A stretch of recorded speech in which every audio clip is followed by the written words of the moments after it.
Good morning students, నేను మీ Ganesh sir. ఈ సింప్లిఫికేషన్లో ఈ ప్రాబ్లం మనం ఏ విధంగా చేయాలంటే, ఇక్కడ చూడండి, ఇది ఎన్టీపీసీకి ఇవ్వబడినటువంటి క్వశ్చన్ 2022లో దీనికి యాడ్ చేయాలి.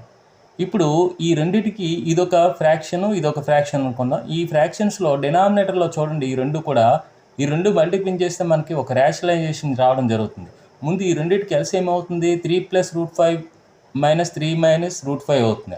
ఆ రెండింటిని మల్టిప్లై చేసాము, ఏమొస్తుంది మనకి? ఇది a + b × a - b రూపంలో ఉంది. అంటే a² అంటే 3² అంటే 9 - b² అంటే √5 హోల్ స్క్వేర్. √5 హోల్ స్క్వేర్ అంటే √5 హోల్ స్క్వేర్ అంటే 5. ఓకే, ఇప్పుడు ఏం చేయాలి? దీన్ని మల్టిప్లై చేయాలి. అంటే ఈ 7 + 3√5ని ఈ 3 - √5తో మల్టిప్లై చేయాలి. ఏ విధంగా చేయాలి? ముందు 7తో మల్టిప్లై చేద్దాం. 7 × 3 21. 7 × -√5 -7√5. ఇప్పుడు ఈ 3√5తో ఈ మొత్తాన్ని మల్టిప్లై చేయండి.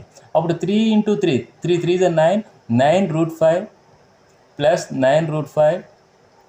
ఇప్పుడు plus into minus 3√5 × √5 √5 whole square అవుతుంది. √5 హోల్ స్క్వేర్ అంటే 5.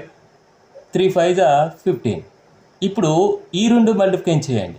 అప్పుడు ఏమవుతుంది? 3 7 +21. 3 × -3√5 -9√5. ఈ √5 × 7 +7√5. ఇది ప్లస్, ఇది మైనస్. -√5 × √5 √5 whole square 5 5 3 15. ఇదంతా కూడా న్యూమరేటర్లో ఉంటుంది. ఇప్పుడు మనకి ఏమైనా క్యాన్సిల్ అవుతున్నాయా? ఈ 7√5 ఇది 7√5, ఇది ప్లస్ మైనస్ క్యాన్సిల్, ఈ రెండు క్యాన్సిల్ అవుతాయి. మనకి ఏమైనా క్యాన్సిల్ అవుతున్నాయా?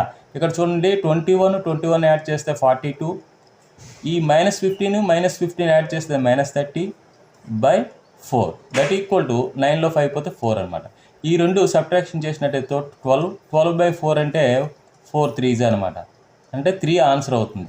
ఈ విధంగా మనము చాలా వేగంగా చేయగలిగేటట్లు మనం రెడీ కావాలి.